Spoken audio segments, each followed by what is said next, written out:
Pleasure in capitalism. Pleasure, that quiet promise of fulfillment, of moments beyond necessity, has taken on a particular tone under capitalism.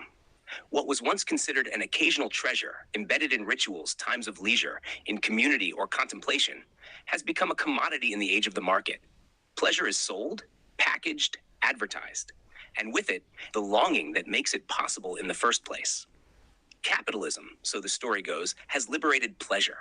No longer does one's class, birthright, or monastic vow determine who may access fine food, music, art, travel, or sensual experience.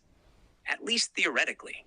In reality, however, pleasure under capitalist conditions has become a circulating product. It must be purchased, optimized, marketed, or ultimately failed. For capitalism makes a particular promise. Anyone can enjoy everything, if only they work hard enough for it. Pleasure is no longer leisure, but reward. No longer a pause, but a product. No longer resistance to the logic of achievement, but its final seductive engine. Those who enjoy without having earned it are quickly labeled decadent, lazy, or even immoral. Pleasure, though styled as a desirable goal, remains conditional, tied to work, status, and wealth. At the same time, capitalism produces a paradoxical dynamic. It turns pleasure into a duty. Treat yourself is the imperative. Wellness, foodie culture, weekend getaways, sensuality, all of it is not only offered but practically demanded.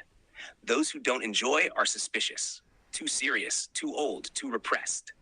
Pleasure becomes a performance, a data point in the self-optimization graph. Those who can't enjoy are seen as lacking, in need of coaching, therapy, or at least new products. Yet true pleasure touches on something else, something that eludes the rhythm of the market. Real pleasure is slow, often unspectacular. It defies pressure.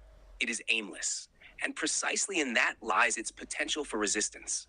Pleasure, when it is not bought, not planned, not instrumentalized, becomes a subversive act under capitalism. Those who take their time, who dwell in silence, who immerse themselves in a conversation, a song, a simple meal, they disrupt the logic of more, faster, further. But even this resistance is at risk. For even the critique of capitalist pleasure is quickly absorbed as lifestyle, as trend, as eco-statement with design appeal. Capitalism is flexible. It also sells the resistance. Self-sufficiency, the simple life, minimalism, all of it has long found its way into flyers, Instagram feeds, and tea packaging. Perhaps then it's not a matter of either or. Perhaps it's a matter of attention. Pleasure within capitalism can succeed if it doesn't merely mean the consumption of beautiful things, but signals an attitude, an alertness to the moment, an honesty toward one's own perception, an awareness of what enables pleasure and what hinders it. And perhaps pleasure begins where one is no longer seduced, but reclaims oneself.